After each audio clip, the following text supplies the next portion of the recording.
बैठो शिव के चरणों में जाकर।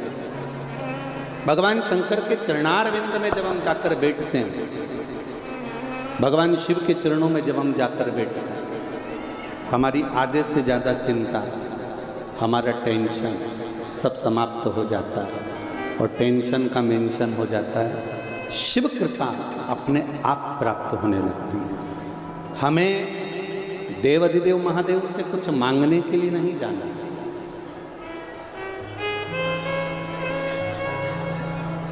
हमें देवाधिदेव महादेव से कुछ नहीं मांगने का, हमें तो केवल देवाधिदेव महादेव के पास में जाकर बैठना। आपको एक बहुत पहले एक बात कही थी कथा के माध्यम से, स्मरण में आप लोगों को होगा। पहले जो क्रीम आता था लगाने के लिए, वो ऐसे चौड़े मुंह के ढक्कन का आता था महाराज जी, ऐसा ढक्कन उसका होता था, उसमें अपनी उंगली उसमें डाल के ऐसा लगा लो और चुपड़ के बढ़िया हो जाए। अब वो क्रीम आना बंद हो गया, अब एक ट्यूब आता है। उस ट्यूब का नियम है कि उसको ऊपर से नहीं दबाना है, नीचे से थोड़ा सा दबा। तो जैसे ही अपन नीचे से दबाओगे तो ट्यूब निकल के भबक से बाहर तुरंत, और फिर निकाल लो, लगा लो।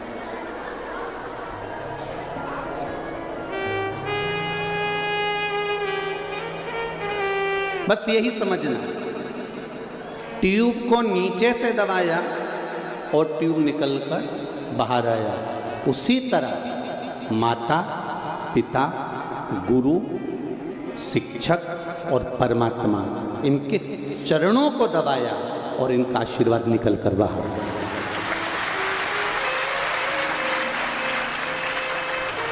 हम क्या सोचते हैं कि हमें ये महसूस होता है कि हम इनके पास में रहेंगे तो हमको कुछ प्राप्त हो जाएगा, हम इनके साथ चलेंगे तो हमें कुछ प्राप्त हो जाएगा।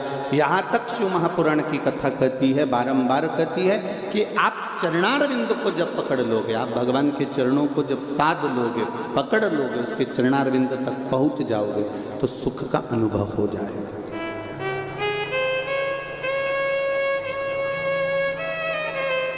त्रिवेणी संगम पर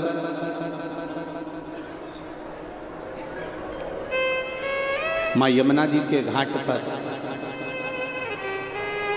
प्रयागराज की पावन धरा पर तक्षकेश्वर महादेव का एक मंदिर है।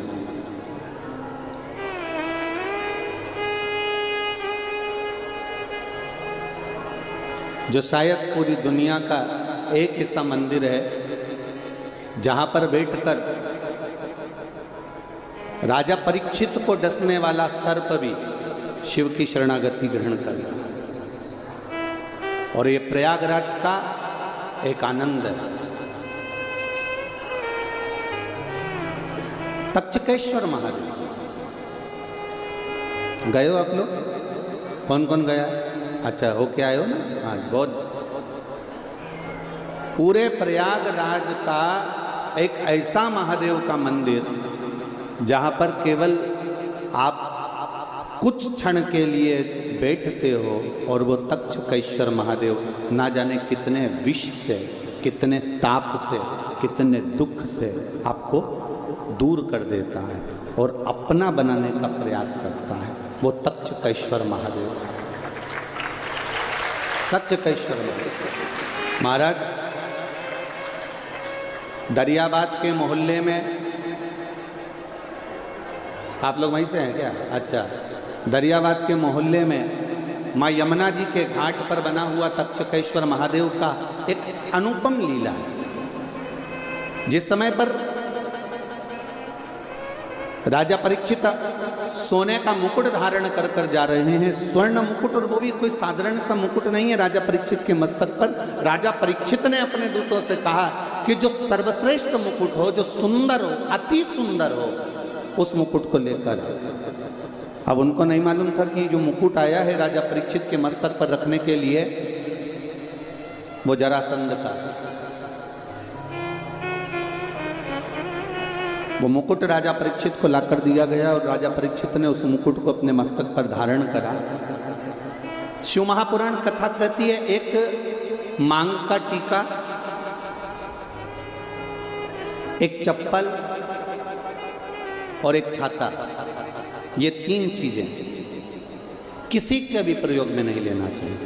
किसी की दूसरे की मांग कर या दूसरे की लेकर इसका प्रयोग नहीं करना। एक किसी की चप्पल हो, पादुका हो, या किसी का पांव का जूता हो, चप्पल हो, आपकी चली भी गई ना तो आपको टेंशन नहीं लेना, गई ना कोई बात नहीं। पर महाराज बड़ा दुख होता है, 500 की थी महाराज चली गई जाने। वैसे तो हमारा शास्त्र कहता है जब भी तीर्थ करने जाओ, किसी पवित्र नदी के तट पर जाओ, संतों के पास जाओ, गुरुजन के पास में जाओ, भगवंतों के पास में जाओ, देवालय शिवालय जाओ, या किसी सतमार्ग की ओर आगे बढ़ रहे हो तो पांव में पादुका होना ही नहीं चाहिए। क्यों? क्योंकि आधा चित्त, आधा मन, आधा टेंशन तो आपका उस पादुका में लगा रहता है कि भाई है कि गई, आधा टेंशन तो वहां लगा रहता है, ध्यान लगा रहता है बार बार। कई बार चली भी जाती है और जाने के बाद कितना टेंशन होता है कि अब मैं किसकी ले जाऊं। चिंता तो व्याप्ति है, ऐसा नहीं कि चिंता नहीं व्याप्ति होता है। तो यहां पर हमारा सनातन धर्म कह रहा है कि एक मांग का टीका, एक पादुका और एक छाता। इसलिए हमारे सनातन धर्म में जब किसी का मृत्यु हो जाती है या कोई किसी के घर में कोई उद्यापन करता है या कोई बड़ा आयोजन करता है या कोई पूजन कराता है तो उसमें पद की महत्वता होती है। उस पद में 2 चीजें बड़ी खास होती है, एक पांव की चप्पल और एक छाता। आपने देखा होगा कि अगर कोई समाप्त भी हो गया, मर भी गया, तो उसके बाद में जो पंडित जी को सामग्री देते हैं उसमें चप्पल, जूता या फिर छाता और वस्त्र, जनेऊ आदि का अधिक, गौमुखी, माला, लोटा, गीता जी और ये सभी चीजें प्रदान करी जाती। पर शास्त्र कह रहा है उसका कारण क्या है, क्यों देते हैं ब्राह्मण को कि भैया ये हमने यहाँ तुमने उद्यापन करा है, इसमें ये पद दिया गया है, हमने कपड़े भी दिए हैं, उसमें जूता भी रख दिया, चप्पल भी रख दिया, छाता भी रख दिया। छाता और चप्पल की महत्वता क्यों कही गई? क्योंकि ये 2 चीजें ऐसी हैं जिसमें काल समाया होता है। जब हम किसी को ये प्रदान करते हैं तो ये मानकर करते हैं कि हो सकता है हमारे जीवन में कोई दुख हो, तकलीफ हो, कष्ट हो, रोग हो, बीमारी हो, वो इसके दान करने से समाप्त हो जाता है। राजा परीक्षित के मस्तक पर सोने का मुकुट आया, वो भी जरासंध का आया और वो जरासंध का मुकुट राजा परीक्षित पहनकर इतने आनंदित हो गए, इतने आनंदित हो गए, उनको लगा ये रतन से जड़ा हुआ है, ये हीरे से जड़ा हुआ है, बड़ा सुंदर है, बड़ा सुंदर है। उनको कितना प्रसन्नता होती है, कितनी प्रसन्नता होती है। कई लोगों को सुंदरता का स्वरूप देखकर, कई लोग अगर ज़्यादा सुंदर होते हैं तो दर्पण के सामने लगे होते हैं।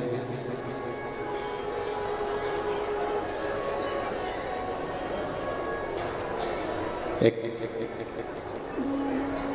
पति पत्नी घर में बैठे हुए थे, फ्री थे।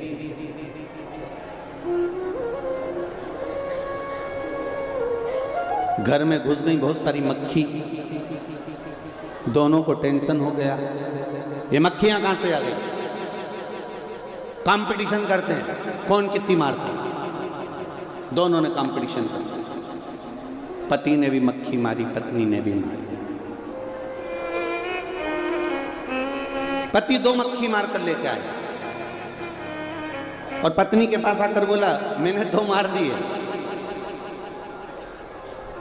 ये स्त्री है, ये पुरुष है।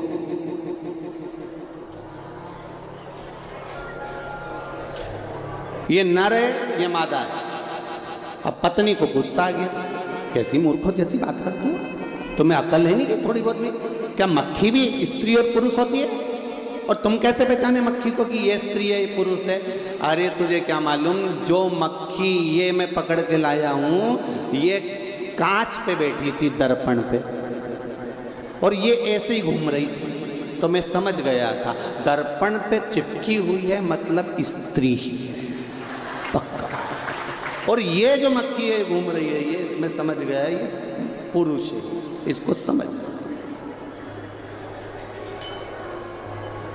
3 चीजें हमारे यहाँ सब कभी किसी की नहीं है। जम के बोलो, पहला मांग का टीका, दूसरा पाँव की चप्पल और तीसरा छाता।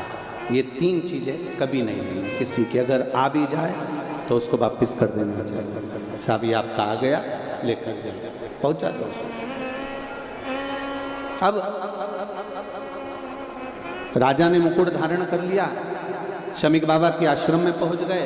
ये सब आपने श्रीमद् भागवत कथा में सुना ही है। जल की याचना करी, बहुत प्यास लग रही है, पर जल की याचना करी। शमीक बाबा नेत्र बंद कर कर बैठे हुए थे और इनकी चित्तवृत्ति में आ गया कि ये ढोंग कर रहा है, ये प्रपंच कर रहा है। उसको ये दृष्टि में आया।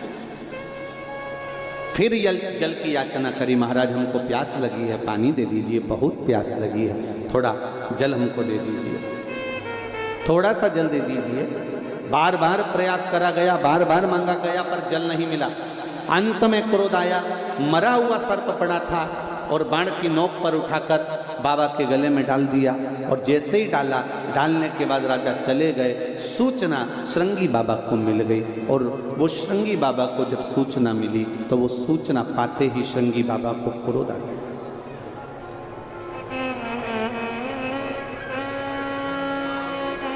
श्रृंगी बाबा को क्रोध आ गया। पूरी दुनिया का एक ऋषि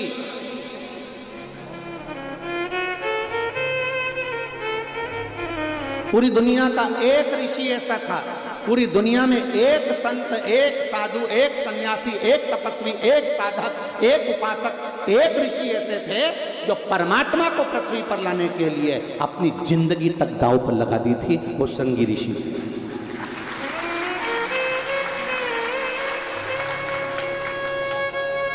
वो श्रृंगी बाबा। जिस समय पर दशरथ जी के घर में संतान नहीं हुई और पुत्र कामेष्ठी यज्ञ करवाया गया, गुरुओं ने कह दिया पुत्र कामेष्ठी यज्ञ करवाना है। पूरी पृथ्वी पर सूचना करी गई, हर जगह पर सूचना गई कि यहाँ पर पुत्र कामेष्ठी यज्ञ करवाना है, पुत्र कामेष्ठी यज्ञ करवाना है, पुत्र कामेष्ठी यज्ञ करवाना है। एक से बढ़कर एक विद्वान थे, एक से बढ़कर एक तपस्वी थे, एक से बढ़कर एक साधक थे, एक से बढ़कर एक सन्यासी थे, एक से बढ़कर एक सारे के सारे संत महात्मा विराजमान थे। पूरे भारत की भूमि पर संतों को ढूंढा गया कि कोई आए और पुत्र कामेष्ठी यज्ञ करवा दे। चारों तरफ सूचना पहुंचाई गई कि कोई पुत्र कामेष्ठी यज्ञ करवा दे, और पुत्र कामेष्ठी यज्ञ करवाने के लिए कोई आगे नहीं आया। तब गुरु जी के पास में फिर सूचना गई। दशरथ जी ने हाथ जोड़कर कहा कोई पुत्र कामेष्ठी यज्ञ नहीं करवा रहा।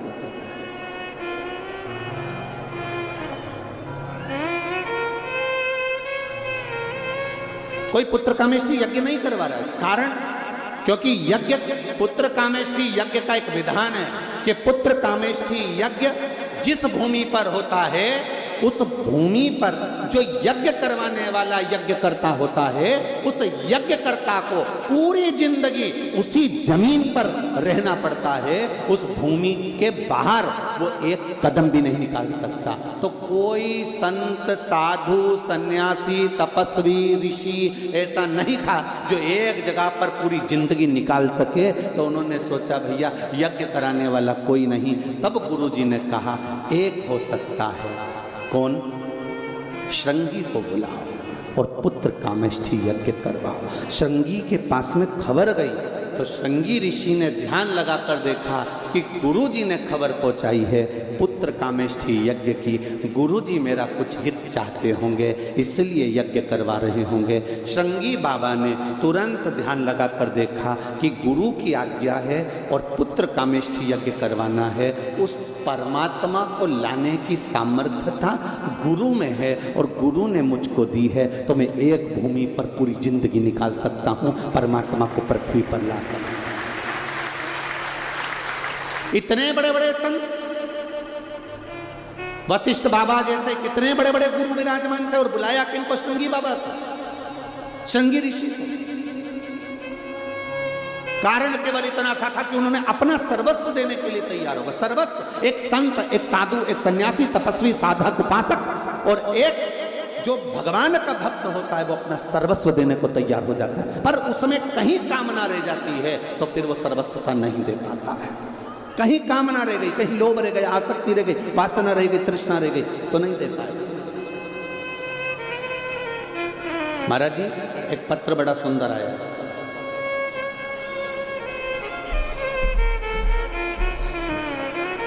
हमें तो उम्मीद नहीं थी पत्र भी लिखोगे।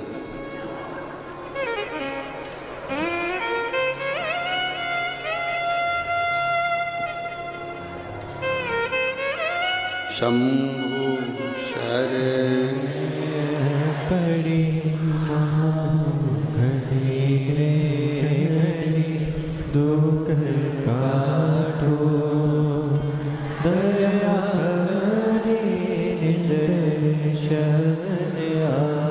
दिव्या केसरवानी, प्रयागराज मुट्ठी गांव से हूँ। आप ही ने लिखा है, आपने लिखा है प्रयागराज कभी नहीं भूल पाएगा आदरणीय सतुआ बाबा जी का एहसान। ये पत्र लिखा है। प्रयागराज वासी कई माताओं ने महाराज जी पशुपति व्रत करे हैं केवल इस शिव पुराण को थोड़ा सा सुनने के लिए। सतुआ बाबा जी का एहसान जिंदगी भर प्रयागराज नहीं भूल पाएगा। थैंक यू सो मच बाबा जी, दिल लूट लिया आपने सबका। जो शिव महापुराण ये पत्र, बैठिए बैठिए, शंभू की कृपा कहीं आपका पुण्य कहीं। और मेरा निवेदन है, भले मैं मानता हूँ कि गेट लगा है, पर्दा लगा है, आपको हमारा दर्शन नहीं हो रहा होगा, हमको आपका दर्शन नहीं हो रहा होगा, पर एक फिल्म में एक शॉट देखा था बड़ा सुंदर, वो तुझसे मिलने के लिए तेरी कसम एक मुलाकात जरूरी है। महाराज जब हमने उसको देखा तो उसमें बताया था ना वो उसको देखती है ना वो उसको देखता है, फिर भी इतना अटूट प्रेम रहता है कि आखिरी में एक बार तो ट्रेन चलते चलते चलते चलते और दिख ही जाती। तो आपका विश्वास और आपका प्रेम इस व्यासपीठ से कहना चाहूँगा, प्रयागराज की भूमि से, आप कहीं पर भी बैठकर कथा सुन रहे हो, ये विश्वास करता महादेव का एक बार दर्शन जरूर होगा, निश्चित। ये पक्का है, आपका विश्वास नक्की है, आपका विश्वास पक्का, भरोसा पक्का। एक पत्र और है, देखिए। अब हाँ, तो यहाँ पत्र लिखने के लिए नहीं मिला होगा तो इसको नहीं पता। कहीं प्रसाद बट रहा होगा पोहा वगैरह। अब ये तो प्रयागराज का मेला है तो उन्होंने सोचा प्लेट अच्छी है अपनी, झूठी तो नहीं है। हाँ ये तो पोया खा लिया, हमें क्या लगता था। मालती यादव, सत्ती चोरा, प्रयागराज से। आप ही हैं? दोनों हाथ हिला दो एक बार। श्री शिवाय नमस्तुभ्यम। मालती यादव, सत्ती चोरा, प्रयागराज से हूँ। गुरुजी, एक लोटा जल का, दाना चावल का क्या महत्व है, ये क्या वर्णन करूँ गुरुदेव। मुझे बच्चेदानी में कैंसर हो गया था, हमारे घर में सब बहुत परेशान हो गए। तब मेरी बहन की बेटी ने बताया कि शिव महापुराण की कथा आस्था चैनल पर आती है, शिव कथा को सुनो। और मौसी, उस कथा को टीवी के सामने सुन लेना और टीवी के सामने ही भगवान से प्रार्थना करना। गुरुजी, हमने वही करना प्रारंभ करा। आपके बताए अनुसार शिव मंदिर जाते, एक लोटा जल चढ़ाते, बेलपत्री उठाकर लाते, उसको खा लेते, आचमन करते शिव जी के जल का। दूसरी बार जब हम डॉक्टर को दिखाने के लिए हॉस्पिटल गए तो डॉक्टर भी अचंभे में था, मेरा कैंसर ठीक हो गया। ये शिव तत्व। बैठिए बहन, बैठिए। श्री शिवाय नमस्कार। डॉक्टर भी अचंभे में था कि मेरा कैंसर ठीक हो गया। ये शिव तत्व है, ये शंकर औघड़ी। आप भले 2 दिन की कथा मिली है, 2 दिन का प्रवचन मिला है, 2 दिन का आप शंकर के गुणगान में बैठे हो। इस व्यासपीठ से विश्वास से कहता हूं, जिस कामना से आए हो यहां से खाली नहीं जाओगे, झोली भर कर। जिस कामना से आए, आपका भरोसा बस शिव के प्रति होना चाहिए, दृढ़ होना चाहिए। आदरणीय परम पूज्य 1000 संत श्रोमणी श्री रविशंकर जी महाराज जी के शिष्य आदरणीय ने कहा कि सतुआ बाबा कल के लिए भी और प्लानिंग कर रहे हैं कि कहाँ भरूं तुमको, है तो ऐसा नहीं कि कहीं।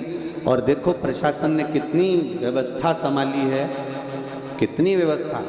और ये बाबा की कृपा है। आप लोग पुलिस प्रशासन हो, आदरणीय प्रशासनिक जितने भी सदस्य हो, कितना भाव से आप लोगों को संभाल करके आप लोग आनंद से। और कई लोग ऐसे हैं जो खड़े हुए हैं बस कथा का रस तत्व लेने के लिए। जैसे आदरणीय महाराज जी कह रहे थे कि कल से आपके चेहरे पर बम फटाके फूट रहे हैं, बड़ी खुशियां हैं आपके चेहरे पर। ये तो शिव तत्व है, आनंद है और होना चाहिए। शिव तत्व साधारण नहीं है। भगवान शंकर की कथा साधारण नहीं। महाराज शिव कथा कहती है, रोज रोज किसी के घर जाओगे तो तुम्हारा मान घट जाएगा। बोलो सही है? मान घट जाएगा। रोज रोज अगर किसी के घर जाओगे तो तुम्हारा मान घटेगा, सम्मान घटेगा। पर शिव महापुराण की कथा कहती है, रोज रोज शिव के मंदिर जाओगे तो तुम्हारा मान और सम्मान दोनों बढ़ेगा। रोज रोज अगर आप शंकर के मंदिर जा रहे हो, रोज रोज शिवालय जा रहे हो, रोज शिव के द्वार जा रहे हो, तो तुम्हारा मान भी बढ़ेगा, सम्मान भी बढ़ेगा, इज्जत भी बढ़ेगी और नाम भी बढ़ेगा। और क्या वो दे सकता है? पूरी झोलियां भरकर भंडार भी भर देगा, ये निश्चित बात। वो शिव है, औघड़ी है, दयालु है, दाता, खाली नहीं छोड़ता। हम मानते हैं जितना बड़ा प्रागण्य है प्रयागराज मेले के हिसाब से उतना बड़ा है, पर जरूरी नहीं कि आप सब अंदर आकर बैठे। आपको जहां जगह मिले बस बैठना जरूर उसके चरणारविंद, उसकी शिव महापुराण के सम्मुख में, उसके साक्षी में। कंकर शंकर की भूमि भले बिछात नहीं हो, रज में बैठना है, क्योंकि ना जाने कौन सा कंकर हमारे जीवन को संवार कर शंकर के रूप में प्राप्त हो जाए। जहां मौका मिले जरूरी नहीं है कि आप आगे आएंगे या हम लोग आगे बुलाएंगे तब आप लोग यहाँ विराजमान। ना ना ना ना, भगवान का भजन कहीं पर भी बैठ कर करो।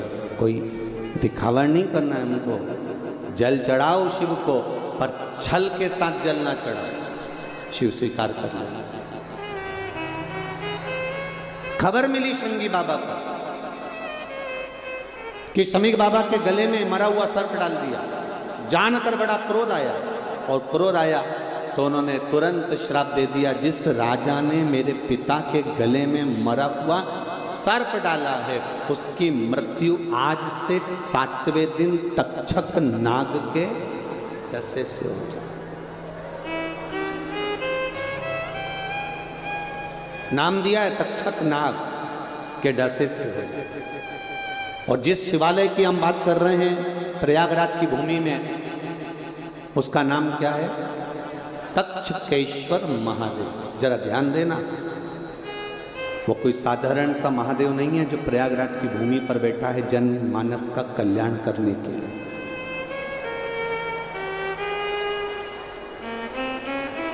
कई लोग तो प्रयागराज के भी ऐसे होंगे जो आज तक नहीं गए होंगे।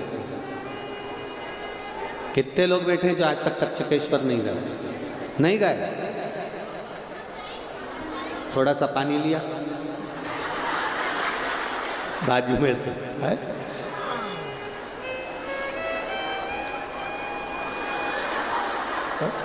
बताओ, प्रयागराज में रह रहे और तक्षकेश्वर महादेव नहीं गए? गजब है। बोल बम का नारा है।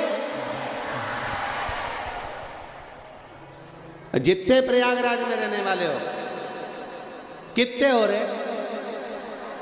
बहुत सारे, धर लो धर लो, बाकी धर धर।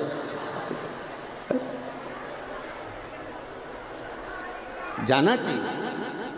तक्षक नाग के डसे से राजा परीक्षित के प्राण छूटना है, तक्षक नाग के डसे से। कितना विचार करिएगा जरा, हृदय में उतारिएगा जरा। श्रृंगी बाबा घर पहुंचे, शमीक बाबा के गले से सर्प उतारा और कह दिया, पिताजी मैंने उसको श्राप दे दिया, जिसने तुम्हारे गले में मरा हुआ सर्प डाला है, मैंने उसको श्राप दिया है कि तक्षक नाग के डसे से उसके प्राण छूटेंगे, और 7 दिन का मौका दिया है। कितने दिन दिए हैं? 7 दिन। और यही 7 दिन हमारी जिंदगी के हैं। रविवार, सोमवार, मंगलवार, बुधवार, गुरुवार, शुक्रवार, शनिवार, यही 7 दिन जिंदगी के मिलते हैं। रविवार को जन्म हुआ, सोमवार को बड़े हुए, मंगलवार को ब्याह हुआ, बुधवार को बच्चे हुए, गुरुवार को बीमार पड़े, शुक्रवार को हॉस्पिटल गए, शनिवार को सीताराम हो गए। 7 दिन पूरे निकल गए। 7 दिन पूरे चले गए। अब प्रयागराज वालों को कितने दिन मिले? 2 दिन। और कथा भी कब हो रही है? 4 बजे से 7 बजे तक।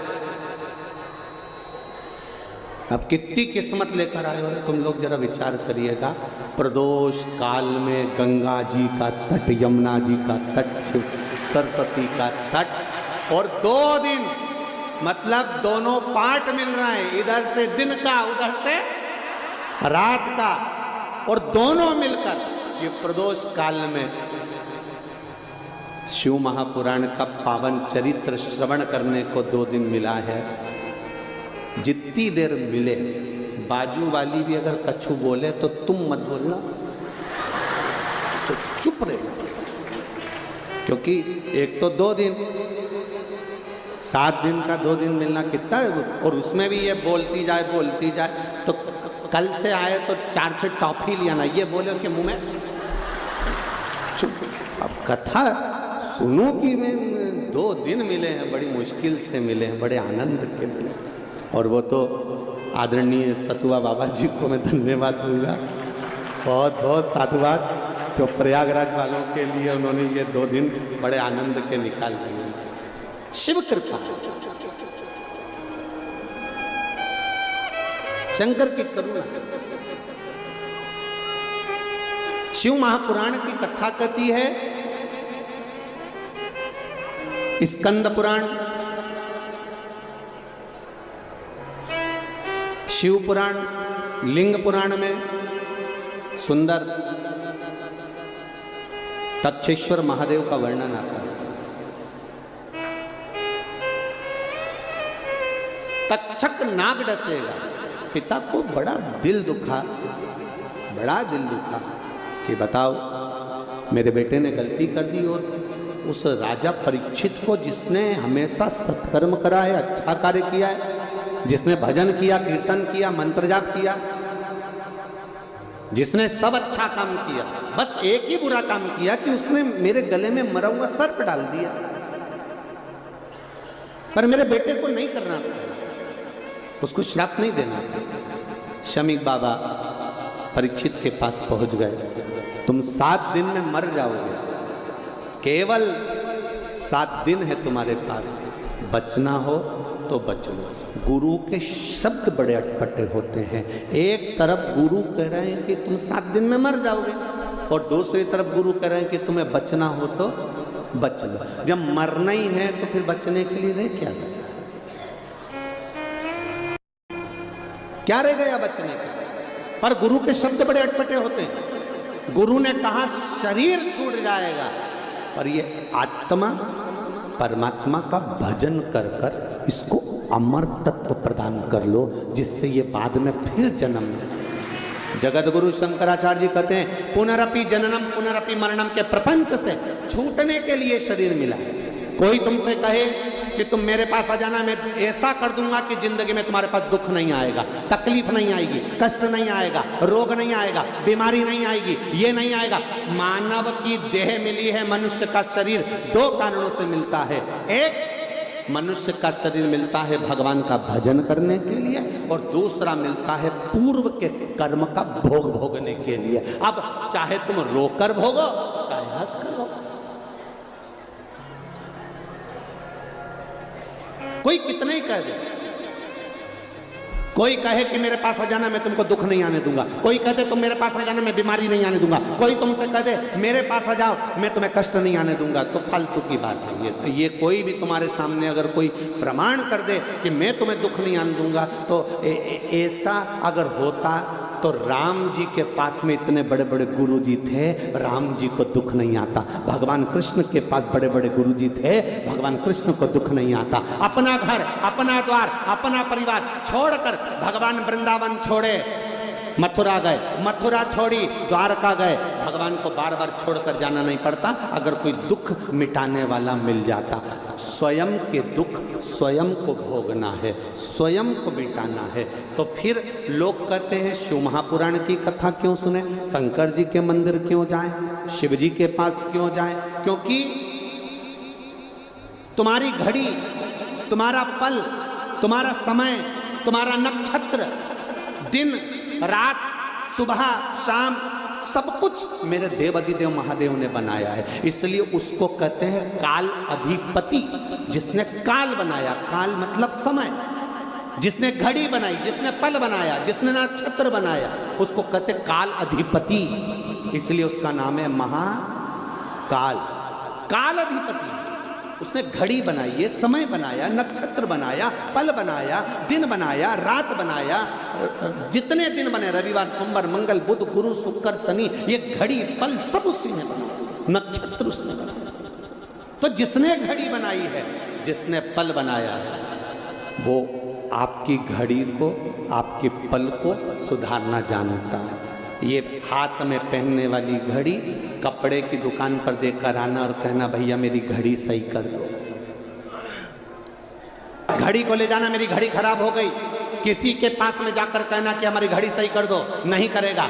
घड़ी को घड़ी की दुकान पर ले जाना पड़ेगा और घड़ी वाला तुमसे कहेगा मैं सेल डाल के देख लेता हूँ, चल जाएगी तो ठीक है, नहीं तो 7 दिन के लिए इसको यहाँ पे पटकना पड़ेगा। फिर किसी ने कहा साहब हमारे पास तो 7 दिन नहीं है, तो उन्होंने कहा 2 दिन पटक दो, मैं 2 दिन में भी सही कर दूंगा, प्रयास पूरा करूंगा कि मैं इसको 7 दिन की जगह 2 दिन में ठीक कर दूं। उसने कहा 2 दिन ले लो, 2 दिन में घड़ी सही कर दो, 2 दिन में हमारी घड़ी सही कर दो।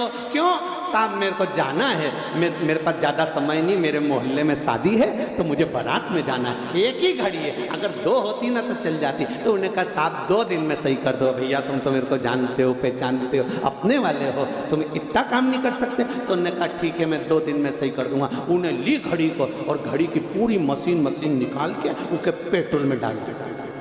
तुम देखना इतनी बड़ी कटोरी में कुछ पेट्रोल रहता, पूरी मशीन निकाल के उसमें डाल दी और निकाल के डालने के बाद 2 घंटा 3 घंटा उसको पड़ी रहने दी। पड़ी रहने के बाद उसने दूसरे दिन फिर घड़ी को निकाला और निकाल के उसको ब्रश से घिसा, घिसकने के बाद में फिर उसमें सेल डाला तो वो चल गई। अब उसको समझ में आया तो अपन को भी यही करना है, आज सबको पेट्रोल में डुबो दो,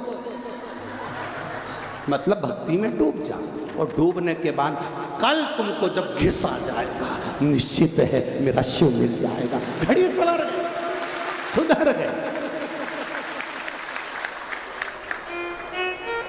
अब तुमने तुरंत देखी, ओ हो चल गई, चल गई। बस जिस दिन घड़ी को तुमने घड़ी वाले को दिया उस दिन उसने घड़ी चला दी। उसी तरह जिसने ये जीवन दिया उसको तुमने 1 लोटा जल दिया तो उसने तुम्हारी जिंदगी संवार ली। बस इतनी शुक्र। हम भटके ना, कोई कहे मेरे पास आ जाओ मैं भभूति दे दूंगा, कोई कहे मेरे पास आ जाओ मैं बेल दे दूंगा, कोई कहे मेरे पास में आ जाओ मैं ये कर दूंगा। ना ना ना ना, कहीं नहीं जाना। एक जगह वो शमशान में रहने वाला, भस्मी लपेटने वाला, सब में रमने वाला, श्वास में रमण करने वाला, 21,600 श्वास में वही चल रहा है। रोम रोम 3.5 करोड़ रोम छिद्र में वही रम रहा है। वो देव अधिदेव महादेव है, दूसरा कोई नहीं हो सकता, नहीं हो सकता।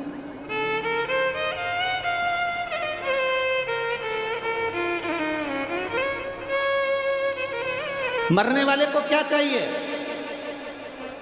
जो मर रहा है, अंतिम सांसें चल रही है, अंतिम सांसें चल रही है, आईसीयू में पड़ा है, होश में पूरा है, मर रहा है, उससे पूछना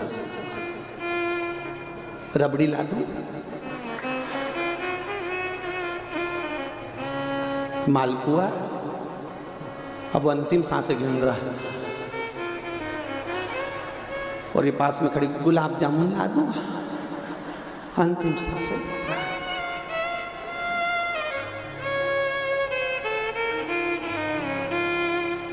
इतने में अगर वो उसको होश आ जाए, थोड़ा बहुत भी बोल जाए, तो एक ही बात कहेगा, एक धर के थप्पड़ दूं, मेरी श्वास वापिस ला दे। इतने में तो वो भी कहेगी, मैं कहाँ से लाऊं, मैं रबड़ी ला सकती हूँ, गुलाब जामुन ला सकती हूँ, इमरती भजिया पकौड़ा ला सकती हूँ, पर श्वास नहीं ला सकती।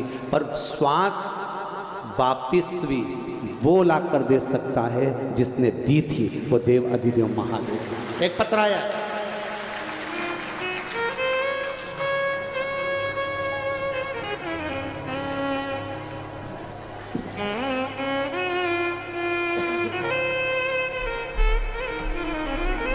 शादी की पत्रिका भी है, 9 फरवरी की शादी है। किसने दी है पत्रिका? आप ही लोगों ने दी है। श्री शिवाय नमस्ते। देव महादेव की कृपा से गुरुदेव के चरण को आनंद। मैं कीर्ति प्रयागराज से हूँ। बाबा की कृपा से बाबा से विनती करने हम लोग गए थे कुंवरेश्वर धाम, वहाँ से बोल कर आए और बाबा की कृपा से शादी पक्की हुई है, शिव कृपा से। गुरुदेव को बताना चाहूँगी, मेरे लीवर में दिक्कत आई थी और डॉक्टर ने कहा पूरा लीवर खराब हो गया है, अब आपके पास में समय नहीं है। लीवर किडनी दोनों को प्रॉब्लम हो गया।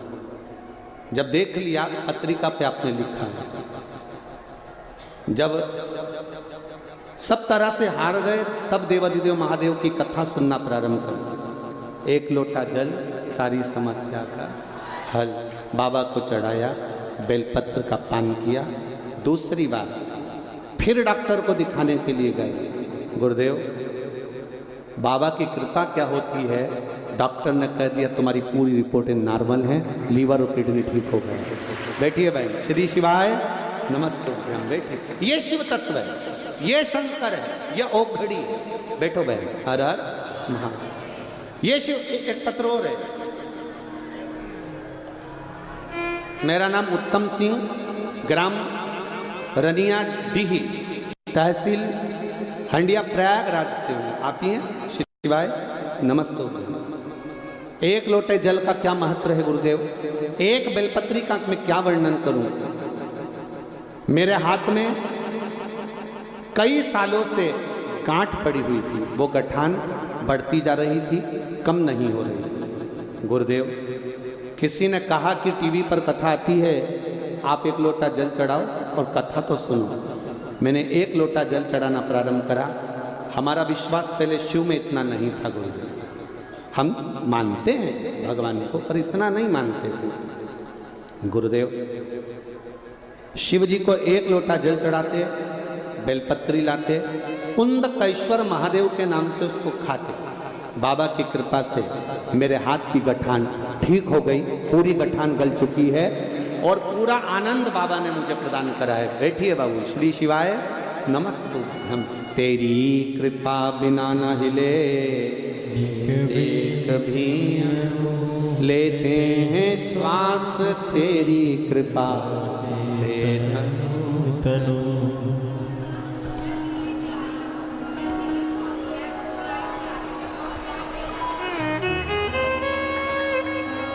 माता जी कह रही हैं मैं दिल्ली से आई हूँ, बाबा ने इतनी कृपा कर दी कि बस उनको धोख लगाने के लिए आई हूँ। श्री शिवाय नमस्तुभ्यम। बैठिए। तेरी कृपा बिना न हिले एक भी अणु लेते हैं श्वास तेरी कृपा से तनु तनु।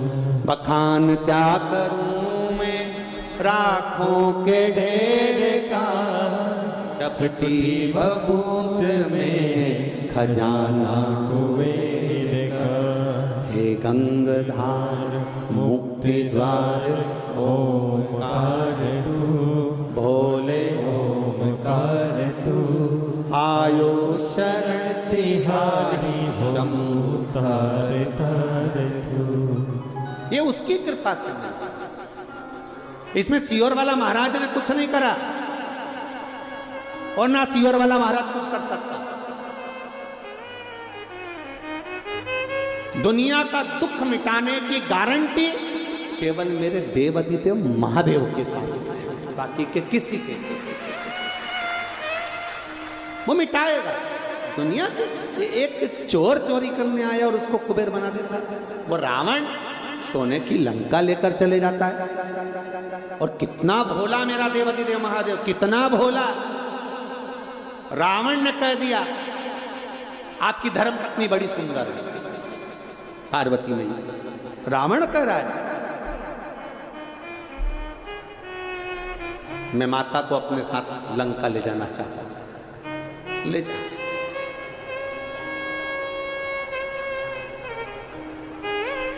ले जा।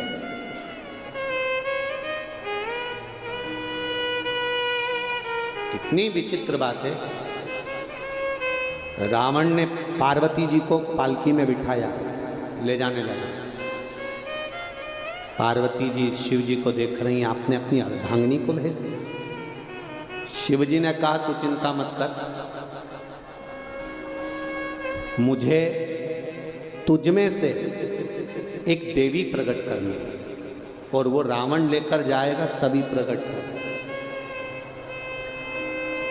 इतनी सुंदर मां पार्वती लेकर रावण चला। बीच रास्ते में भगवान शंकर ने षडानंद कार्तिकेय को भेज दिया और षडानंद कार्तिकेय बीच रास्ते में जाकर बोले अरे लंकाधिपति। कार्तिकेय ने बड़ा सुंदर स्वरूप बनाया और लंकाधिपति रावण से कहा किसको ले जा रहे हो? रावण कह रहा है दुनिया की सबसे सुंदर नारी को, पार्वती जी को लेकर जा रहा हूं। अच्छा, अरे वो देवादिदेव महादेव है, अपनी धर्म पत्नी को इतनी जल्दी तेरे को देकर भेज ही नहीं सकता। तू जो पालकी में लेके जा रहा है वो सुंदर हो ही नहीं सकती। अरे कैसे कह सकते हो वो सुंदर नहीं है? कैसे कह सकते हो वो सुंदर नहीं है? लंकाधिपति रावण ने जो पालकी में से वस्त्र हटाया, मां काल रात्रि काली उसी पालकी में बैठी हुई थी। रावण भय खाकर भागा लंका के लिए। तुरंत रावण भय खाकर भागा। पार्वती मैया महाकाली ने पीछे से रावण को पकड़ा और पकड़कर महाकाली ने कहा अब तेरा विनाश का समय आ गया। जब घर की नारी को, स्त्री को, मां को या कोई भी स्त्री को, नारी को, माता को जब कोई गलत दृष्टि से देखना प्रारंभ कर देता है, समझ लो उसका विनाश का समय नजदीक आ गया। अब उसको जाना पड़ता है। जब नारी, जब स्त्री गलत दृष्टि से देखना प्रारंभ कर दिया, समझ लो बस बर्बादी का सिरा सम्मुख में आ गया। अब जाना ही पड़ेगा, नजदीक आ गया। 7 दिन दिए हैं राजा परीक्षित को। राजा परीक्षित कहते हैं कि आप कह रहे हो कि मुझे मरना भी है और कुछ उपाय कर ले, बचना हो तो बच ले। अब बचने के लिए रहेगा गया, बचने के लिए क्या रहेगा? क्या कर सकते हैं हम बचने के लिए?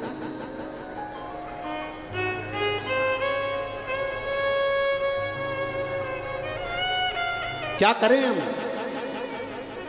तब राजा परीक्षित ने उसी समय अपना पूरा राजपाट अपने बच्चों को दिया और भगवान का भजन करने के लिए बाहर निकल गए। कोई कह रहा है कि यज्ञ करो, कोई कह रहा है अनुष्ठान करो, कोई कह रहा है ये करो, कोई कह रहा है वो करो। उसने कुछ नहीं करा, केवल करा सुखदेव जी महाराज के चरणों में जाकर बैठा। 7 दिन श्रीमद् भागवत कथा श्रवण करी, मतलब अपने चित्त को परमात्मा से जोड़ने का प्रयास करा, चित्त को परमात्मा से जोड़ा और जुड़ा।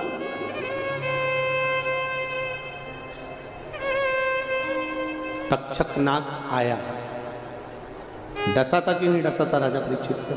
बोलो बोलो, भागवत सुनिए ना। डसा। कांच के महल में राजा को रखा गया, परिंदा भी पर नहीं मार सकता, ऐसी सेफ्टी राजा की करी गई। पर अनार का रस अंदर जा रहा था और गिलास की नीचे जो पेंदी थी उस पेंदी के अंदर चिपक कर गया। पहले जो गिलास होते थे उन गिलास में नीचे से किनोर होती थी, आजकल तो एकदम फ्लैट होते हैं, किनोर होती थी। उस किनोर के अंदर फंसकर तक्षक नाग गया, उसके अंदर फंस। और नाग ने जैसे ही राजा को देखा और नाग ने डस लिया। राजा परीक्षित सर्प को देख रहा है, सर्प परीक्षित को देख रहा है। दोनों एक दूसरे को देख रहे हैं। मरने से पहले किए गए कर्म की पूरी फिल्म दिखाई जाती है। मृत्यु के पहले तुम्हें देखना पड़ेगा तुमने क्या करा। माता के गर्भ से जन्म लेने के बाद आंख खोलते ही मरते समय तक तुमने कौन कौन सा कर्म करा वो तुम्हें दिखाया जाएगा। इसलिए बार बार आपको भजन में कहा जाता है, मत बुरे कर्म कर बंदे वरना पछताएगा, भगवान की आंखों से तू बच नहीं पाएगा, तू बच नहीं पाएगा। अरे ओ अज्ञानी मत कर नादानी, तेरे कर्म का फल भी तू ही पाएगा, जैसा किया तूने तेरे आगे आएगा। मत बुरे कर्म कर बंदे वरना पछताएगा, भगवान की आंखों से तू बच नहीं पाएगा, तू बच नहीं पाएगा। आप दुनिया के सामने छल कर सकते हो, आप दुनिया के सामने कपट कर सकते हो, आप दुनिया के सामने बेईमानी कर सकते हो, आप कितना भी कैसा भी छल बेईमानी कपट प्रपंच कर रहे हो दुनिया के सामने कर सकते हो, और उसके सामने नहीं।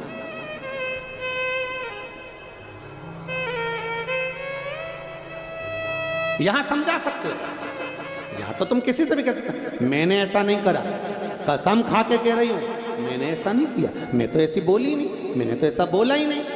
बोलने के बाद भी हम कसम खा सकते हैं, सौगंध खा सकते हैं, खड़े हो सकते हैं, अदालत में जाकर पैसा देकर भी हम सब कुछ सुधार सकते हैं। पर यहां सब कुछ सुधार सकते हो, सब कुछ बोल सकते हो, यहां तुम बोलते हो, तुम्हारा धन बोलता है, तुम्हारा वैभव बोलता है, तुम्हारी सत्ता बोलती है, और वहां तुम्हारा पुण्य बोलता है कि तुमने क्या पुण्य करा। यहां तुम्हारा वैभव बोलेगा, यहां तुम्हारी सत्ता बोलेगी, यहां तुम्हारा धन बोलेगा, यहां तुम्हारी पूंजी बोलेगी, यहां तुम्हारा वैभव बोलेगा, और वहां तुम्हारा पुण्य बोलेगा। वहां जवाब देने के लिए तुमसे पूछा ही नहीं जाएगा, तुम तो बस पहुंचे, खड़े हुए और उसने बोलना चालू कर। बस अब तुम कहो भी साहब मेरे को बैकुंठ जाना, तो ऊपर वाला भी कह देगा क्या करा था तूने जो बैकुंठ जाना, क्या करा था बैकुंठ जाना। मैंने प्रयागराज का जो मेला होता है माघ महीने का, मैं उसमें गई थी त्रिवेणी नहाने। अच्छा अभी रुक। उन्होंने तुरंत टीवी चालू करी और तुमको दिखा दिया। अब देख ले तू त्रिवेणी नहा रही है, देख ले तू अच्छे से। इतने में वो मुस्कुरा के बोली तुम देख लो नहा रही कि नहीं नहा रही। ठीक है नहाया, अच्छे से देख लो नहाई कि नहीं नहाई। देख लिया। भगवान अब मुझे बैकुंठ भेजो। भगवान ने कहा नरक जाएगी, नरक। काय को बैकुंठ जाएगी? अभी तो दिखाया मैंने कि मैंने त्रिवेणी नहाई और तुम कह रहे हो नरक जाएगी। इतने में यमराज ने कहा तू नहाई कि नहीं नहाई? हाँ नहाई। तो फिर मेरे को बैकुंठ भेजो। यमराज बोले तू नरक जाएगी, तू बैकुंठ जा ही नहीं सकती। पक्का है बिल्कुल एकदम 100%। तो तुम देखे हो ना मैंने नहाई हूं? हाँ देखा। तो फिर मुझे बैकुंठ क्यों नहीं भेजते? इतने में यमराज ने कहा आगे का तो देख, रुक जा। नहाई, हाओ। बाहर गई, हाओ। कपड़े लाई, हाओ। त्रिवेणी में धोए, हाओ। नरक जा। जा। अब बोलो तेरा क्या होगा रे कालिया? अब बोलो। थोड़ा सा पानी उस त्रिवेणी में से बाहर ले जाती, धोती, पटक देती वहां पानी को ऊपर ही, परंतु तूने वही कपड़े को वही और उसी में निचोड़ रही, उसी में। और तिलक मिलक लगा के छोटी मोटी कर ली वहीं बैठ के, और बाल महाल सब ऊंच के, और सारा टूटा हुआ बाल वहीं पटक के, और कह रही गंगा मैया मुझ पे कृपा करना। गंगा बोली अगली बार आ तू। आना मेरे मोहल्ले में दूसरी बार आ तू, प्रयागराज तेरे से निपटूंगी बाद में। जो घर गई, घर जाने के बाद फिर अगले साल प्रयाग का मेला आया। मेरे को प्रयागराज जाना है पर मेरी हापड़ी चल रही है। इतने में तो तुरंत पति ने करें दे एक बार नहाया ही ना। गंगा जी ने कहा अब मत आना, तू अच्छे से आती ना तो ऊपर वाला भी कहेगा अब जा स्वर्ग की नरक। अब तुम कहाँ जाओगे? तुम वैसे तो मेरे को उम्मीद है तुमने नहीं निचोड़ा होगा, इतना विश्वास तो मेरे को है। कहीं नल लगाए होंगे ना, प्रशासन ने नल लगाए। अपना स्नान करने के बाद कपड़ा नल पर जाकर धो, पर मेरी गंगा और यमुना और सरस्वती में मत धो। स्वच्छ है, साफ रखो। ये वो पवित्र माँ है जिसकी पवित्रता का आज भी आनंद है महाराज। ये पवित्र माँ, इसकी पवित्रता का ध्यान रखना हमारा कर्तव्य।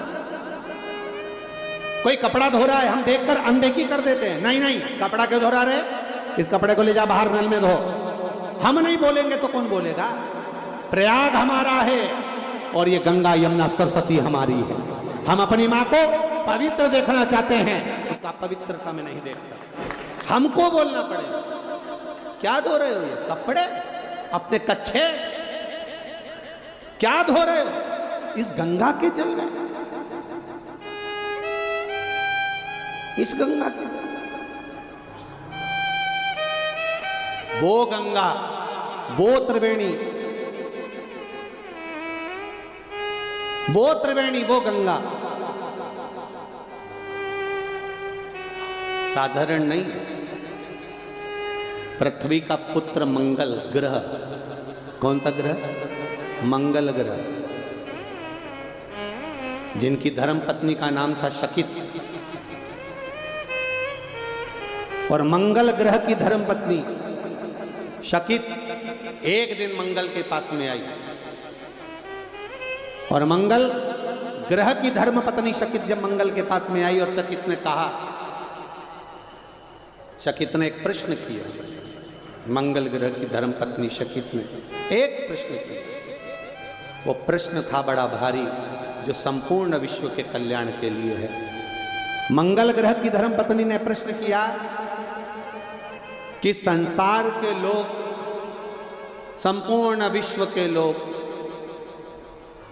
वो कौन सा स्थान है जिस स्थान पर पूरा विश्व का व्यक्ति अगर एक बार चले जाए, बस केवल पांव रख दे और उसके संपूर्ण पाप नष्ट हो जाएं और उसको बैकुंठ धाम नहीं, गौलोक धाम, गौलोक धाम मतलब जहां भगवान कृष्ण राधा जी के साथ में आज भी रास करते हैं, उस रास मंडली में को राधा के साथ में हम भी खड़े होकर कृष्ण के साथ रास करें, ऐसी पवित्र वो भूमि कौन सी है? वो पवित्र भूमि कौन सी है? जब शकीत ने मंगल से पूछा, अपने पति से पूछा, तो मंगल ग्रह अपनी मां पृथ्वी के पास जाते हैं और माता पृथ्वी से कहते हैं, पृथ्वी मैया, सारे तीर्थ आपकी इस पृथ्वी पर बसते हैं, सारी पवित्र नदियां, इस पवित्र नदियां इस पृथ्वी पर बसती है। हे मां, मंगल ग्रह अपनी मां से कह रहा है पृथ्वी से कि तुम्हारी बहू ने, शकीत ने पूछा है कि वो कौन सी भूमि है जिस भूमि का मात्र स्पर्श हो जाए तो व्यक्ति बैकुंठ नहीं गौलोक धाम जाता है और भगवान कृष्ण के साथ में रास करता है। उसे बैकुंठ का सुख नहीं, रास करता है। और रास कर कर जब वो थक जाता है तब भगवान कृष्ण बंसी बजाकर सुनाकर उसकी थकान को समाप्त कर देते हैं और उसके लिए ताजा ताजा सुंदर दूध लाकर भगवान कृष्ण स्वयं देते हैं। ऐसी पवित्र भूमि कौन सी है? तब माता पृथ्वी ने कहा, वो पवित्र भूमि है प्रयागराज की भूमि, जहां त्रिवेणी का संगम है। वो पवित्र भूमि है प्रयागराज की भूमि, जहां पर व्यक्ति स्नान करे ना करे, गंगा यमुना सरस्वती में नहाए ना नहाए, कहीं जाए ना जाए, पर उस प्रयागराज की भूमि में मात्र उसका स्पर्श, मात्र उसकी रज, मात्र उसकी धूल, अगर प्रयागराज की भूमि की धूल पृथ्वी मां अपने पुत्र मंगल को कह रही है कि तुम शकीत को, अपनी पत्नी को जाकर कहना कि प्रयागराज की मात्र धूल भी शरीर से लग जाती है तो गौलोक धाम मिल जाता है। ये वो प्रयागराज की भूमि जिसका वर्णन तुलसीदास जी ने अपनी रामचरितमानस में भी करा कि त्रिवेणी के संगम पर संत बैठकर साधु चर्चा कर रहे हैं, सत्संग कर रहे हैं, आनंद कर रहे हैं। क्यों तुलसीदास जी लिख रहे हैं? क्योंकि ये भूमि साधारण नहीं है। वहां ये नहीं कहा कि त्रिवेणी का स्नान कर रहे हैं, वहां कहा त्रिवेणी के घाट पर बैठकर हरि चर्चा कर रहे हैं, सत्संग कर रहे हैं, भजन कर रहे हैं, कीर्तन कर रहे हैं। क्योंकि बैठकर, वहां शब्द लिखा है बैठकर हरि चर्चा कर रहे हैं। इतने इतने ऋषि वहां बैठते, संगम करते, बैठते। बैठने का मत, अभी आपको कहा था कि जहां मौका मिल जाए, रोड पर जगह है तो रोड पर बैठ जाओ, रोड पर जगह है तो रोड पर बैठ जाओ, जहां जगह मिल जाए वहां बैठो, थोड़ी देर रमण करो, शिव कथा का स्मरण करो। ये प्रयागराज की धरा है, जिस धरा पर आकर हमें गलत कार्य नहीं करना। कई लोग तो यहां एंजॉय करने आते हैं, मेला देखने आए हैं, एंजॉय करने आए हैं, कुरकुरे का पैकेट लाए, फाड़ा, खाया, पटक दिया, खाया, पैकेट पटक दिया, जमीन पर जा रहे, जाते जाते भी मुंह में गुटखा भरा, पिचकारी मार, दूसरा व्यक्ति आया, लांग कर गया, लांग कर गया। कितना गरुड़ पुराण में कहा गया है, गरुड़ पुराण जरा जरा ध्यान से सुनोगे तो मालूम पड़ेगा कि किसी पवित्र भूमि पर केवल थूकने का भी कितना दोष है। ये गरुड़ पुराण कहती है कि केवल थूक भी दिया और वहाँ से संत साधु सन्यासी तपस्वी साधक भगत निकल रहे हैं, तुम्हारा थूक पड़ा हुआ है, उसको लांग रहे हैं, तो जरा विचार करिएगा कि कितना भोगना पड़ता है केवल वह थूक देने पर गलत। जरा विचार करिए।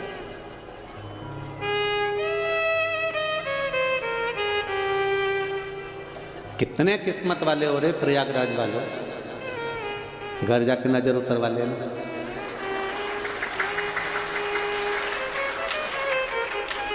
नजर ना लग जाए आपको, त्रिवेणी का संगम, रज,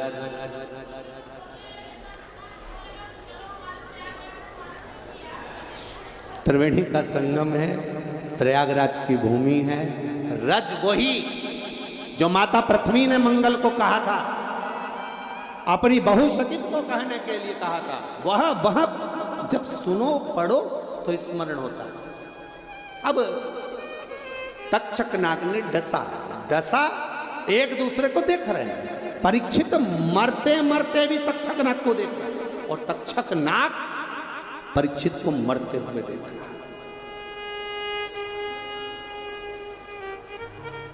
दोनों एक दूसरे को देख रहे हैं। मनोदशा। मरने वाले को क्या चाहिए? गुलाब जामुन, रबड़ी और पेड़ा नहीं। मरने वाले को चाहिए थोड़ी श्वास मिल जाए। परीक्षित मर रहा है, प्राण छूट रहे हैं परीक्षित के। तक्षक नाग ने डसा है, तक्षक नाग परीक्षित को देख रहा है, परीक्षित तक्षक नाग को देख रहा है। मरते समय दुनिया के लोग भगवान से श्वास मांगते हैं, मुझे थोड़ी और श्वास दे दो, मुझे बचा लो, मुझे और दे दो, अच्छे डॉक्टर को दिखा दो, मैं और उम्र बन जाए, मेरी और उम्र मिल जाए, मुझे और उम्र मिल जाए।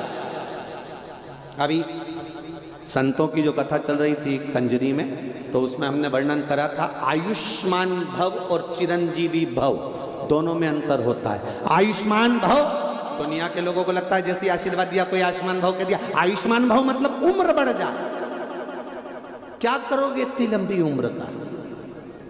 मुंह में से सोफा सेट चले गया, शरीर में आंतड़ियां नहीं बची, हाथ थर थर कांप रहे, आंखों से दिख नहीं दिया, कानों से सुनाई नहीं दे रहा, मुंह में खाने के लिए बत्ती सी नहीं बची, और ये पुराना आशीर्वाद मिला था, मेरी इतनी लंबी उम्र हो गई, आयुष्मान भव, उम्र लंबी हो गई, पर शरीर थोड़ी ना ठीक रहा। 90 साल, 95 साल, 100 साल कांप रहे हो, थर थर कांप रहे हो, भगवान से कह रहे हो मुझे उठा ले, सड़ रहा हूं पलंग पर, वेंटिलेटर पर पड़ा है, सड़ रहा है, पड़ा है, पर भगवान से कह रहा उठा ले। भगवान के कैसे उठाऊं? इसकी काकी ने आशीर्वाद दिया था आयुष्मान भव, इसलिए पड़े रहने दो, उम्र बढ़ा दी, पर शरीर वैसे ही रिया। इसलिए दूसरा आशीर्वाद होता है चिरंजीवी भव। चिरंजीवी भव का मतलब है जैसे तुम आज हो, मरते दम तक वैसे की वैसे ही रहो, सड़ना नहीं, गलना नहीं, बेकार नहीं होना। चिरंजीवी भव, जैसे आज हो आखिरी तक रहना, जैसे तंदुरुस्त, सुंदर, फुर्तीले आज हो, मरते दम तक रहना। इसको कहते हैं, जम के बोलो जरा, चिरंजीवी भव। अब तुम्हें कौन सा आशीर्वाद? कितने दोगले हो रहे, तुरंत पलट लेते हो। अभी कल तक तो तुम अच्छे से कह रहे थे हमको आशीर्वाद दो, आयुष्मान दो। कोई महाराज जी अगर आशीर्वाद भी नहीं देना तो तुम उसका हाथ पकड़ दो, महाराज महाराज महाराज महाराज महाराज, एक बार सिर पे हाथ रख दो महाराज, एक बार सिर पे हाथ रख दो महाराज। अब महाराज जी भी ऐसे ही, जिनने सिर पे हाथ धर दिया, तो महाराज जी भी ऐसे सिर पे हाथ धर दिया, सिर पे हाथ धर दिया। और नहीं तो एक थे संत नामदेव जी महाराज, मंत्र लेने गए, गुरु दीक्षा, विश्वा थिएटर के पास पहुँचे, सूचना मिली कोई गुरु मंत्र लेने आया है। गुरुजी ने कहा जूता उठा और दे धड़ाधड़। गुरुजी ने कहा उठा जूता, दे धड़ाधड़। जूता उठाया, धड़ धड़ धड़ धड़ धड़ धड़ करते जाएं। इतने में तो चेला उठ के खड़ा हो गया, हम क्या गुरु मंत्र लेने आए कि जूता खाने आए? गुरुजी ने कहा जिनने जूता खा लिया उनको अंदर लिया, इसको बाहर निकाल दो। पूछा क्यों? कहा अभी भी तेरे पास गुरु के चरणों में आया है और अभी भी अहंकार और क्रोध तेरे पास में है, तो गुरु मंत्र नहीं टिक पाएगा, इसलिए तू जा। आए हो कथा में, क्रोध घर छोड़िया, लोभ घर छोड़िया, वासना आसक्ति तृष्णा घर छोड़िया। तुम्हारे भीतर का लोभ आसक्ति तृष्णा घर छोड़कर आओगे, एक आनंद की अनुभूति होगी, एक सुख की अनुभूति होगी। तक्षक देख रहा है राजा परीक्षित राजा वो तक्षक को देख रहा है। तक्षक एक मरने वाला कहता मुझे बचा लो, मुझे श्वास दे दो, मेरी उम्र बढ़ जाए। पर तक्षक नाग को देखकर राजा परीक्षित ये नहीं कह रहे कि मेरी उम्र बढ़ा दो। राजा परीक्षित कह रहे हैं एक बार फिर से श्रीमद् भागवत कथा सुना दो।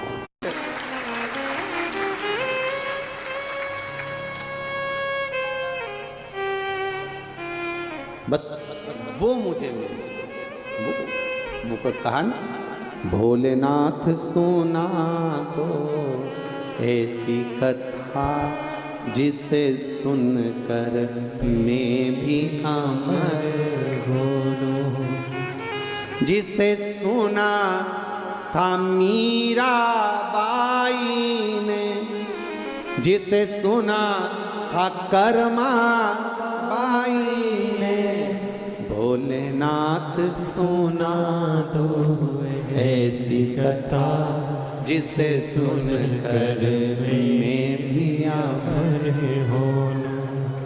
भोलेनाथ सुना दो ऐसी कथा। कोई नहीं खड़ा होगा, बैठ जाओ। तुम खड़े होते हो लाइट नीचे गिरा देते हो, बैठ जाओ। बड़ी की कथा तक्षक नाग पुनः डसने के बाद एक बार फिर से राजा परीक्षित को तक्षक नाग नमन कर रहा है, प्रणाम कर रहा है कि गजब है कि तूने मांगा तो मांगा क्या कि एक बार फिर पुनः हरि चर्चा, प्रभु की चर्चा, राम नाम, कृष्ण नाम, शिव नाम पुनः फिर चर्चा हो जाए। शिव भगवान की चर्चा फिर पुनः हो जाए। राम नाम, कृष्ण नाम की चर्चा फिर पुनः हो जाए। मिले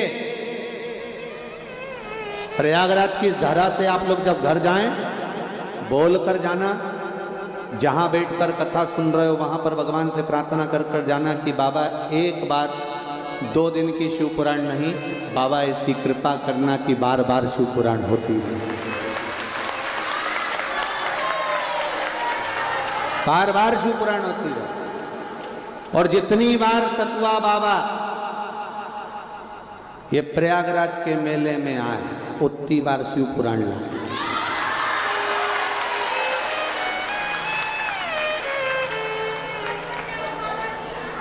जय हो जय हो। बोल रही सतुआ बाबा को हमारी उम्र लग जाए ढेर सारी बाबा। तो ये जितनी बार बाबा कृपा करे, जितनी बार शिव कृपा हो, जितनी बार माँ गंगा की कृपा हो, त्रिवेणी की जितनी बार कृपा हो, जितनी बार मेरा हनुमान जी महाराज आराम से लेट कर शिव महापुराण की कथा को सुन रहे हो, जितनी बार उनका एक आनंद हो, वैसा सुख हमारे जीवन को प्राप्त हो। जय हो। तो ये सुख मिले हमको, ये एक आनंद की बात है। ये हम तो बस इतना ही कहेंगे कि भगवान से प्रार्थना इसी तरह की करना कि जब मिले तब बारंबार मिले, थोड़ा नहीं अधिकता में मिले, भगवान की कृपा में। शिव कथा शिव महापुराण कहती है तक्षक नाग और परीक्षित दोनों आमने सामने, तक्षक नाग भी सामने, परीक्षित भी सामने, दोनों। अब परीक्षित के प्राण छूट गए। तक्षक नाग की आंखों में अश्रु थे।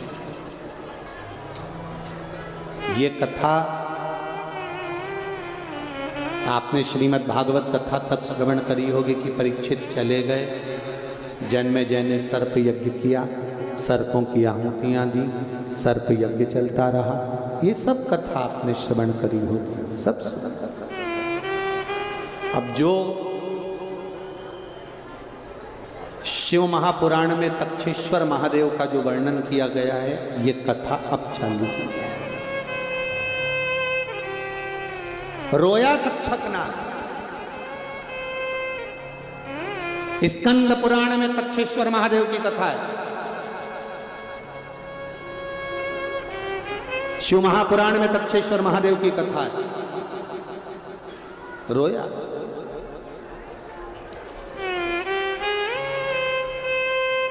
आंख में आंसू भरे तक्षक के कि आज पृथ्वी पर से राजा परीक्षित को जो श्राप लगा था मैंने डस लिया, श्राप बस डसा है, श्राप बस।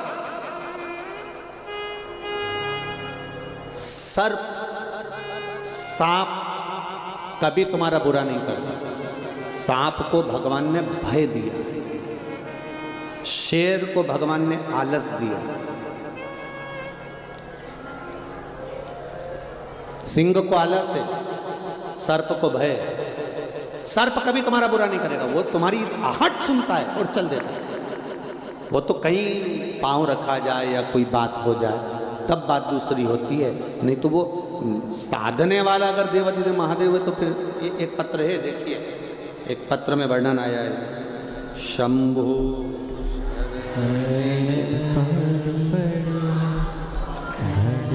रे घड़ी तू कृपाडो दया कर दर्शन आपो।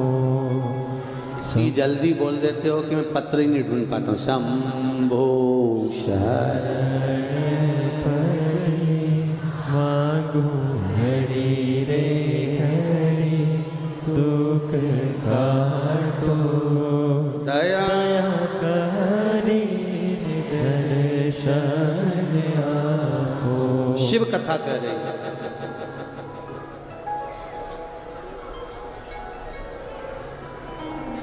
मेरा नाम चुनमुन गौड़, पति रत्नेश गौड़, प्रयागराज मंदिर के निवासी हैं। कहीं बैठे हों तो हाथ लगाएं। आप ही हैं? श्री शिवाय नमस्ते। गुरुजी, मेरी शादी को 9 साल हो गए थे। 9 वर्ष से संतान नहीं थी गुरुदेव। सभी लोग अपशब्द कहते थे, डॉक्टरों को भी दिखाया पर कोई संतान का सुख नहीं हुआ। फिर IVF करवाया, उससे भी संतान का सुख नहीं हुआ। मोहल्ले के लोग, परिवार के लोग शब्दों के बांध कहते, बांझ तक कह देते। 2019 में पहली बार आपके मुख से किसी ने कहा तो शिव महापुराण की कथा सुनी। फिर क्या बखान करूं गुरुदेव। आपने जो शिव महिमा का वर्णन किया था, 9 वर्ष तक जब मेरे को संतान नहीं हुई, मेरा रजो धर्म आना बंद हो गया था। मुझे रजो धर्म भी नहीं आता था। डॉक्टरों का खूब इलाज करवाया पर रजो धर्म भी नहीं आया।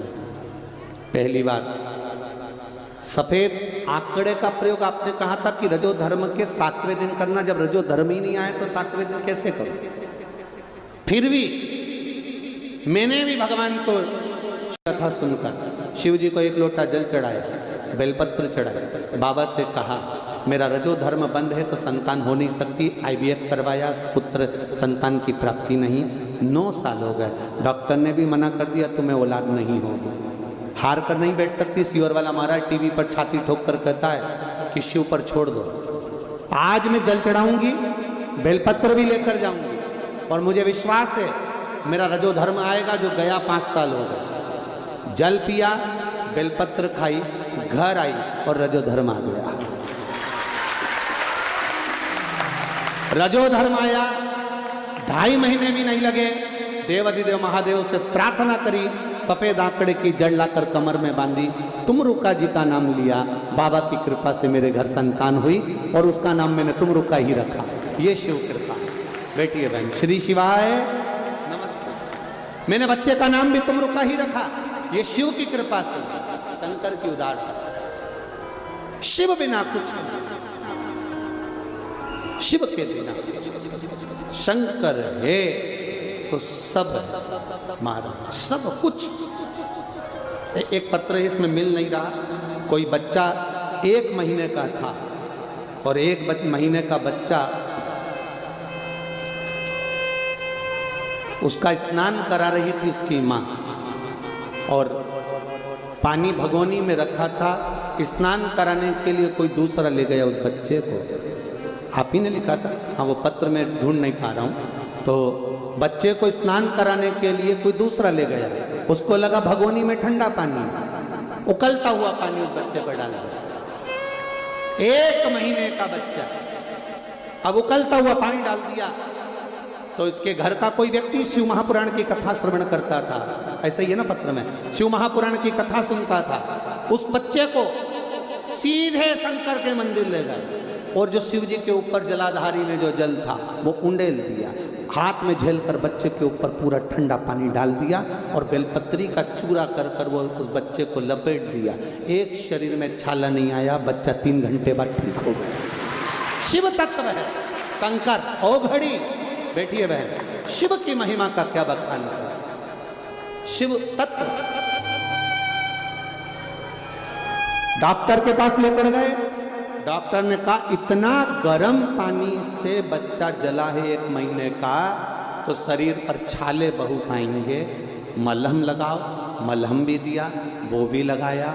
गुरुदेव बाबा की कृपा ऐसी थी उसके शरीर पर एक छाला नहीं आया। ये शिव है, ये शंकर। 1 महीने का बच्चा, उसकी खाल कैसी होगी, कितनी नम्र खाल होगी 1 महीने के बच्चे की, कितनी शिव तत्व का। महाराज हम फिर कहेंगे ढोंग प्रपंच छल छिद्र की ओर ना जाकर अगर कहीं जाने का मन करे तो किसी शिवालय में जो तुम्हारे घर के पास हो, ऐसे शंकर के मंदिर में जाकर बैठ जाओ तो सुन।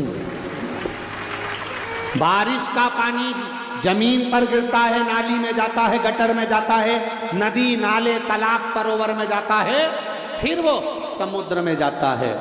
जैसे बारिश का पानी गिरा हुआ समुद्र तक पहुंच जाता है, उसी तरह शिव जी पे चढ़ा हुआ 1 लोटा जल मेरे महादेव तक पहुंच जाता है। निश्चित है उसके तक पहुंचे, उसके करीब तक पहुंचे। तक्षक रो रहा है, तक्षक की आंख में जल भरा हुआ है, रो रहा है, नेत्रों से नीर बह रहा है तक्षक नाग, आंखों में आंसू भरा हुआ है तक्षक नाग के, रो रहा, बिलख रहा, रोता हुआ।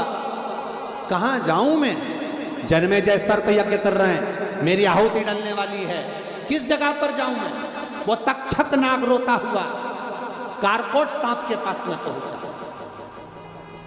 पूरी दुनिया का एक सांप ऐसा होता है, कारकोट सांप। दूसरे सांप डसते हैं तो लोग मरते हैं, कारकोट सांप एक ऐसा सांप है जो डसता है तो शरीर सड़ता है, बदबू मारता है, कीड़े पड़ते हैं और शरीर में से मांस गल गल के गिरता है, फोड़े फपोले हो जाते हैं, मरने के लिए भी तरसता है तो मृत्यु नहीं आती। वो कारकोट सांप, दुनिया का सबसे जहरीला सांप कारकोट। कारकोट के पास गए, कारकोट ए कारकोट। कारकोट ने कहा क्या हुआ, मेरा शरीर जल रहा है, जन्मेजय मुझे आहुतियों में देंगे, मैं मर जाऊंगा और मरना भी निश्चित है मेरा, मना नहीं, पर मैंने गलत नहीं करा। श्रृंगी ने श्राप दिया था, उसके श्राप को मैंने निभाया है, इसलिए मैंने परीक्षित को डसा है, मैं क्या करूं। कारकोट कहता है तू रुक, मैं आता हूं। और कारकोट नाग तुरंत गया और तुरंत जाकर धृतराष्ट्र सर्प के पास पहुंचा। कौन सा सांप है, जम के बोलो जरा। धृतराष्ट्र सांप के पास पहुंचा और धृतराष्ट्र सांप से कहा, ए धृतराष्ट्र सर्प बता। वो तक्षक नाग तड़प तड़प कर रो रहा है क्योंकि उसने परीक्षित को डसा और जन्मेजय उसको मार रहा है। बता धृतराष्ट्र सांप क्या करा जाए। धृतराष्ट्र सांप कौन था, जो गले में शंकर जी के सांप पड़ा होता है, वासुकी नाग, उसका बड़ा बेटे का नाम है धृतराष्ट्र सांप। वासुकी नाग का बड़ा बेटा जो शिव जी के गले में सांप पड़ा है वासुकी, उसका बड़ा पुत्र है धृतराष्ट्र सांप, बड़ा पुत्र। धृतराष्ट्र ने कहा रुको। धृतराष्ट्र सांप गया और धृतराष्ट्र सांप ने जाकर अपने पिता वासुकी नाग का स्मरण करा। पिता वासुकी नाग का, वासुकी सांप को स्मरण कर रहा है बेटा, और बाप आए, पिता आए, वासुकी नाग आया, वासुकी नाग गया। प्रभु धृतराष्ट्र नाग ने कहा वासुकी नाग से, पिताजी एक थोड़ा सा संशय मन में है। मेरा मित्र कारकोट, उसका मित्र तक्षक के ऊपर थोड़ा सा कष्ट आ गया है, भय में है। भय क्या करा जाए, आप बताओ क्या करें हम। जन्मेजय सर्प यज्ञ कर रहा है, आहुतियां नागों की दे रहा है। जन्मेजय कि उस यज्ञ को देखकर उसके भीतर थोड़ा सा भाव उत्पन्न हो रहा है, वो भय खाया,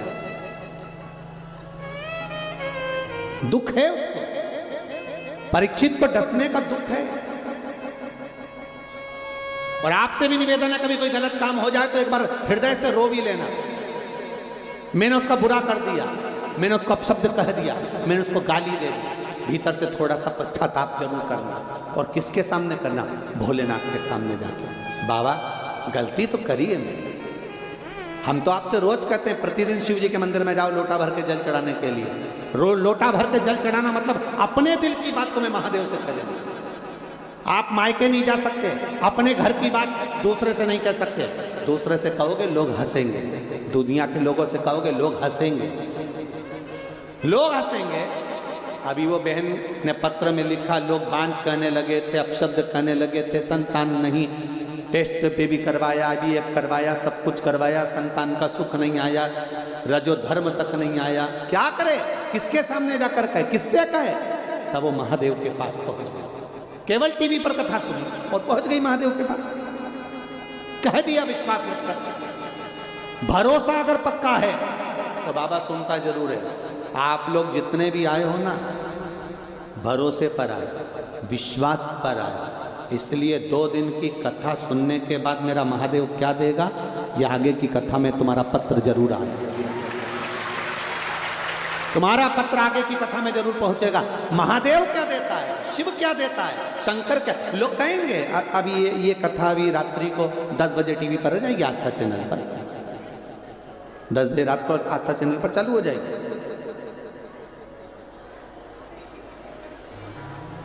क्या मिला? दुनिया के लोग कहेंगे आप कथा में जाकर बैठे थे प्रयागराज की भूमि पर, सतुआ बाबा के इस पावन प्रांगण में, सतुआ बाबा सेवा शिविर के अंदर कथा हो रही है। 3 घंटा तुमने कथा को दिया है, बाबा ने तुमको क्या दिया? तुम इतना जरूर कह देना मैंने क्या दिया, बाबा ने क्या दिया, ये तो नहीं मालूम, पर इतना विश्वास जरूर कहता है कि गाय का जो गोबर नीचे गिरता है तो वो धूल लेकर उठता है, जो महादेव की कथा में बैठता है वो कुछ ना कुछ लेकर उठता जरूर। महादेव की कथा में बैठने वाला खाली नहीं जा सकता। केवल चोर चोरी करने आया था, अपना कपड़ा उतार कर त्रिशूल में लपेट कर जला कर दिख रहा था चोरी का सामान। इतने में महादेव प्रसन्न होकर कह देते, जा तू कुबेर की सिंहासन पर बैठ जा। कुबेर को कुर्सी से नीचे उठा दिया, चोर को कुबेर बना दिया। आज भी जिस कुबेर की पूजन होती है वो चोर है, उस चोर को कुबेर बनाया। असली कुबेर तो बेचारा इधर उधर घूम रहा। भगवान विष्णु के पास पहुंच गया, बाबा भगवान विष्णु ने पूछा क्या हुआ? शंकर जी ने किसी चोर को कुर्सी पर बिठा दिया। भगवान विष्णु बोले उनके मामले में हम भी नहीं बोल सकते, उनके मामले में हम नहीं बोल सकते, क्योंकि एक बार उनको गुस्सा आ गया था तो उन्होंने यमराज को मार दिया था। यमराज की बेटी भी मर गई थी, मृत्यु देवी। केवल राजा श्वेत के चक्कर में यमराज के प्राण छूट गए थे, मौत भी मर गई। कभी आपने सुना कि यमराज मरा होगा? पर यमराज भी मर गया था। मृत्यु देवी जो दुनिया के सामने आती है, मृत्यु देवी वो भी मर गई थी। उसको मारने वाला कोई दूसरा नहीं, मेरा देवाधिदेव महादेव था। आखिरी में सूर्य नारायण भगवान रोते हुए आ गए नारायण के सामने, मेरा बेटा मर गया, पोती मर गई, कुछ तो कृपा करो। उनने तो केवल राजा श्वेत का अंतिम समय था इसलिए उसको लेने गए थे। शंकर भगवान ने कहा लेने गया था तो पहले मेरे घर में आया, पृथ्वी पर आया, बैकुंठ जाता तब बात दूसरी थी। बैकुंठ में भगवान विष्णु है, इंद्रलोक में इंद्र, ब्रह्मलोक में ब्रह्मा, पृथ्वी पर महादेव। मृत्यु लोक का देवता कौन है? महादेव। मेरा घर है पृथ्वी। आपके घर में कोई अंदर चले जाए और फ्रिज उठा के ले जाए, तुम ले जाने दोगे?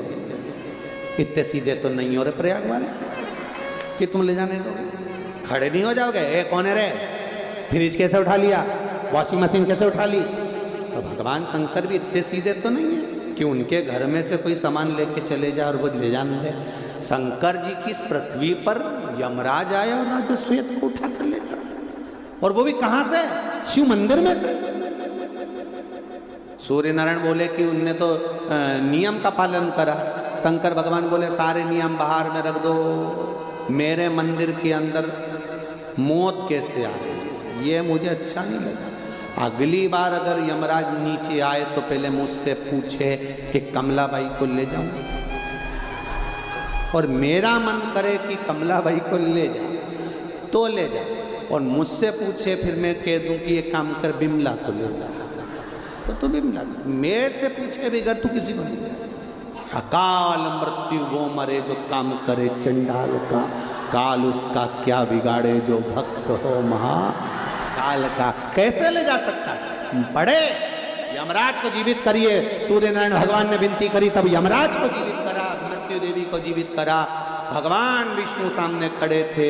शंकर जी से पूछा आप बताओ क्या चाहते हो? शंकर भगवान बोले बस इतना चाहता हूँ, जो मेरा भजन करे, कीर्तन करे, स्मरण करे, उस समय पर काल उसके पास में ना घूमे, महाकाल घूमेगा और कोई ना घूमे।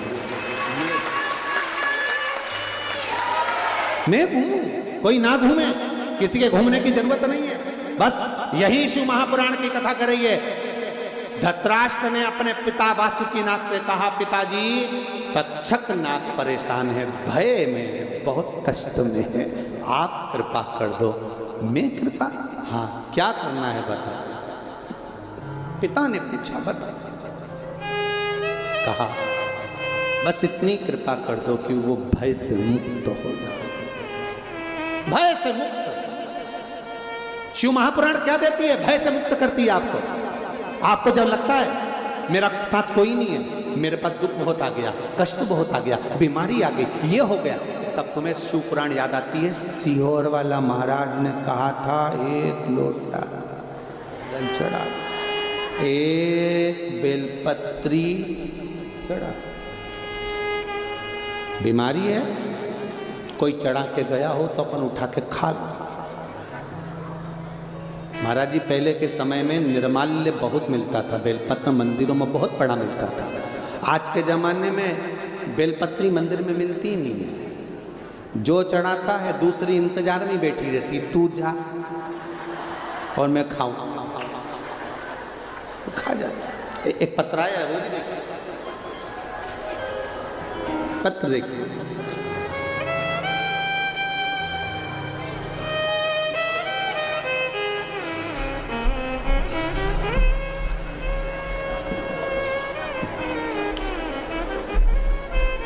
शंभो शरण पड़ी मांगो घड़ी रे घड़ी, दुख काटो। मिल गया, मिल गया। दर्शन आपो।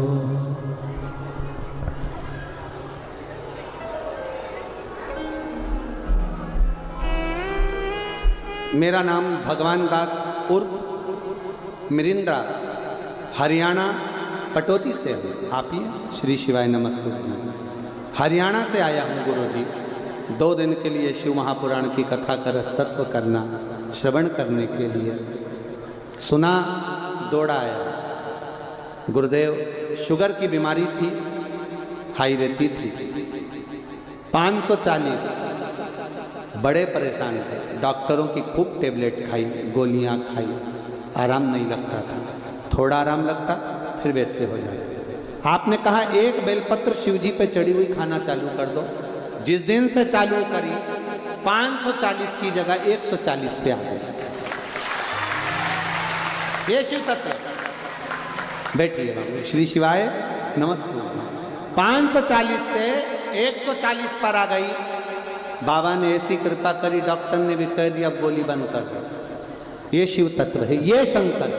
और खड़ी आपका विश्वास आप शिव पर रखो, भरोसा शंकर जी पर रखो, कोई दूसरे पर नहीं। आएंगे दुनिया के लोग, बहुत आएंगे, आपको कहेंगे ऐसा करो वैसा करो। ना ना ना ना, कुछ नहीं करना। सारी समस्या का हल एक लोटा जल। क्या किसको रोइए सोइए, आग लगे बस्ती, अपन रहो मस्ती। सतुआ बाबा जी की शिव पुराण मिल गई। आनंद। तो ये एक रसतत्व है। बोल बम का नारा है, बाबा एक सहारा, बस उसके सहारे रहिए, उसके सहारे। भोलेनाथ दया में। कितनी जल्दी जल्दी गाती हो भगवान, तुम कंपटीशन में बैठ रहे हो क्या? थोड़ा साथ में। भोलेनाथ दया करना, मैं तेरे भरोसे हूँ। मेरे बाबा दया करना, मैं तेरे भरोसे हूँ। ना घर के भरोसे हूँ, ना परिवार के भरोसे हूँ। ना घर के भरोसे हूँ। ना परिवार के भरोसे हूँ। मेरे बाबा दया करना, मैं तेरे भरोसे हूँ। मेरे बाबा दया करना, मैं तेरे भरोसे। ये जितने पत्र हैं ये रखे, ये सब तेरे भरोसे थे, कोई दूसरे के नहीं। कल इससे दुगने मिल जाएंगे। ये भरोसा है, दृढ़ता, विश्वास, और जितना दृढ़ होगा उतना मिलेगा। धृतराष्ट्र नाग ने, सर्प ने कहा पिता वासुकी से, वो भय में, अगर दुनिया के लोग भय में आए तो पहले महादेव के पास जाए। आए, कोई प्रॉपर्टी का लफड़ा है, कोई केस है, कोई अदालत में चल रहा है, भय है, जाओ उस महादेव के पास। शिव मंदिर। वासुकी ने कहा तुम चिंता मत करो, मैं देवादिदेव महादेव के कानों में जाकर कहूंगा। सबसे करीब में रहता ही था सांप, वासुकी नाग सबसे पास में, मैं ही बैठा रहता था।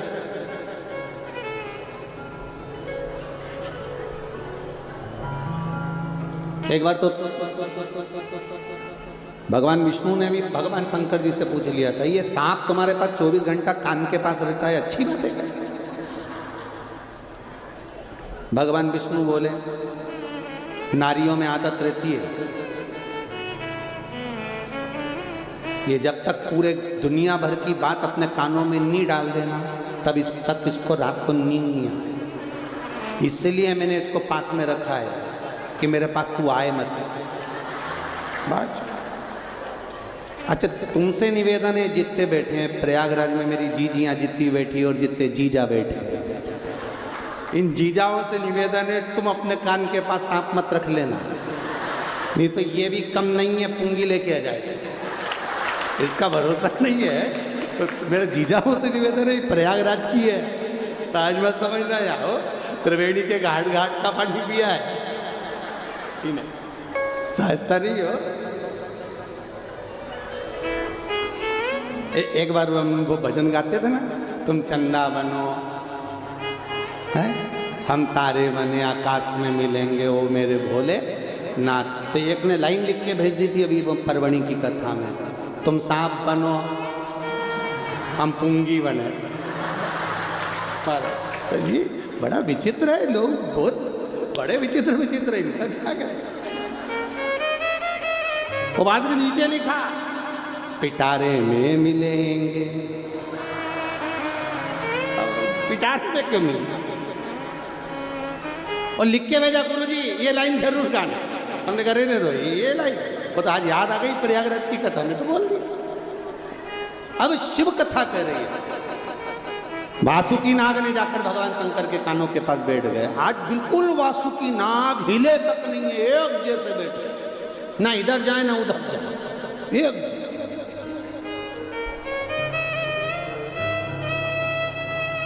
टेंशन तो रहता है ना, एक जैसा कोई बैठा रहे, एक जैसा अगर कोई बैठा रहे। अच्छा कई बार एक जैसा नहीं भी बैठा, कहीं का विचित्र भी बैठा रहे तो भी सोचने में तो आता है। अब एकदम, अब तुम में से कोई एकदम कड़क होके बैठ जाए, एकदम कड़क, तो थोड़ा थोड़ा देर में ध्यान तो जाएगा, इसको हो क्या किया है,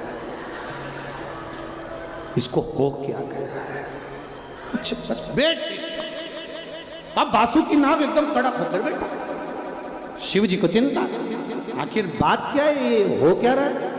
तब देवाधिदेव महादेव ने पूछ लिया। महादेव तो बाद में बोले, पहले पार्वती जी बोल दी कितना अकड़ रहा है। पार्वती जी ने शिव जी से जाकर कहा, आज बासुकी नाग के मन में जरूर कोई बात है, जरूर कोई बात जरूर है, ऐसा हो ही नहीं सकता, जरूर कोई। शिव जी ने पूछा, वासुकी क्या बात है। वासुकी ने कहा, मेरा पुत्र धृतराष्ट्र आया, क्या कर रहा था। उसका मित्र है कारकोट, कारकोट का मित्र है तक्षक, भय में बहुत है। भय में, हाँ एक काम करो, भेज दो। कहा, उस भूमि पर जिस भूमि की रज रज गौलोक धाम का दर्शन करा देती है, प्रयागराज। हाँ जाओ और कह दो तक्षक नाग से, जहां गंगा यमुना और सरस्वती का संगम होता हो, उस संगम के तट पर कालिया नाग ने जिस यमुना के अंदर बैठकर तप साधना करी थी, बाद में विष को उगलना प्रारंभ करा था, उस यमुना के तट पर तक्षक नाग जाकर अगर अर्चना करेगा, तप करेगा, तप करते करते करते करते करते करते उसके बैठने से, तप की मुद्रा में बैठे रहने से जमीन भूमि गलने लगेगी, गलने लगी। आज भी तक्षेश्वर शिव मंदिर में तक्षेश्वर कुंड है, जहाँ बैठकर तक्षक नाग ने तप साधना करी थी। बैठने से जमीन गल गई थी, इतना तप करा था। करें तक्षक, जो लोग तक्षेश्वर महादेव गए होंगे, प्रयागराज की उस यमुना जी के तट पर, वहां तक्षेश्वर कुंड, जहां बैठकर तप साधना तक्षक नाग ने करी, ऐसी तप साधना करी, जमीन गलने लगी। तब मेरे महादेव वहां प्रकट हो गया, वहां मेरा महादेव प्रकट हो गया। क्या मांगना है तुझको। तक्षक नाग कहता है, मैं मृत्यु तो मेरी आएगी, वो अपनी जगह पर है, पर मैंने अगर कोई गलती करी हो तो मुझे माफ करना। इस भूमि पर आप आ गए, इससे बढ़कर और क्या चाहिए। जैसे आज प्रयाग के लोग कितने खुश हो रहे हैं कि शिव महापुराण आ गई, इससे बढ़कर और क्या चाहिए। ऐसी खुशी मेरे जीवन में मिल गई। बस मेरे महादेव, मेरे शंभु, मेरे भोलेनाथ, मेरे त्रिकालदर्शी, मेरे कैलाशी अविनाशी, हे महादेव, आपसे एक प्रार्थना है, आप प्रयागराज की इस भूमि पर यहाँ विराजमान हो जाओ। भगवान शिव कहते हैं, सुनो तक्षक, तुमने मेरा अनुमोदन करा है, मेरा स्मरण करा, इसलिए मेरा शिवलिंग यहाँ पर रहेगा, स्वरूप रहेगा, और तुम्हारे नाम से तक्षेश्वर महादेव के नाम से पूजा जाएगा। मैं यहाँ विराजमान हूं। जो तक्षेश्वर महादेव का दर्शन करेगा, कोटि कोटि कितने भी पाप उसने जीवन में करे होंगे, सारे पापों से केवल मेरा दर्शन मात्र से मुक्ति मिल जाएगी। केवल दर्शन मात्र से तक्षेश्वर महादेव की, तक्षेश्वर महादेव। कभी मौका मिले दरियाबाद मोहल्ले में यमुना जी के तट पर आज भी तक्षेश्वर महादेव विराजमान है। कभी मौका मिले प्रयागराज वालों तो प्रयास करिएगा बाबा के दर्शन करने का, अपने जीवन को धन्य बनाने का। कई लोग तो ऐसे हैं प्रयाग में जिनको नाम भी नहीं मालूम होगा कि ऐसा भी कोई मंदिर है। सही है कि गलत है। कई लोग ऐसे होंगे जिनको मालूम नहीं होगा कि प्रयागराज में भी ऐसे मंदिर, ऐसे देवालय जहाँ मेरा शिव स्वयं आकर बैठा है, जिसकी चर्चा शिव महापुराण में, स्कंद पुराण में, पद्म पुराण में वर्णन है। ऐसी सुंदर शिव तत्व को जानने का मौका मिला है। सुंदर त्रिवेणी शिव चर्चा श्री सतुआ बाबा सेवा शिविर में श्रवण करने को मिल रही है। 4 बजे से 7 बजे तक का जो समय है, ये प्रदोष काल का जो समय लिया है, ये प्रदोष काल का समय त्रिवेणी के घाट पर कथा का रसतत्व ले रहे हो। बाबा देवाधिदेव महादेव आप सबकी मनोकामना पूर्ण करे। आज कथा का प्रथम दिवस, कल कथा का द्वितीय दिवस करके विराम दे देंगे और फिर हमको भी कहाँ है कथा, बरहानपुर पहुँचना है। वो तो महाराज जी का बड़ा बहुत भारी निवेदन था, या तो आप लोगों का प्रेम खींच लाया, महाराज जी तक पहुँचाया, और महाराज जी का, सतवा बाबा जी का, आदरणीय संतोष बाबा जी का 1000 ऑटो में आनंद सुख देने वाले सतुआ बाबा जी का ये प्रेम खींच कर लिया, और इनके प्रेम से खींचने से हमको इतने संतों के दर्शन हो गए। यही बाबा से प्रार्थना है, ऐसी संत कृपा बनी रहे। आज पहला दिन विराम ले रहे हैं, कल फिर शिव चर्चा की ओर आगे बढ़ेंगे। बड़े आनंद के साथ आओ, भले अंदर जगह ना मिले, रोड पर बैठ जाओ, पर कथा का रसतत्व ग्रहण कर कर अपने जीवन को साधुवाद बनाइए, धन्य बनाइए। हर हर महादेव। आरती की तैयारी होगी, आप सब लोग अपनी जगह पर खड़े हो जाएंगे, आरती का सुख लेंगे और फिर धीरे धीरे अपने गंतव्य की ओर जाएंगे। हर हर महादेव।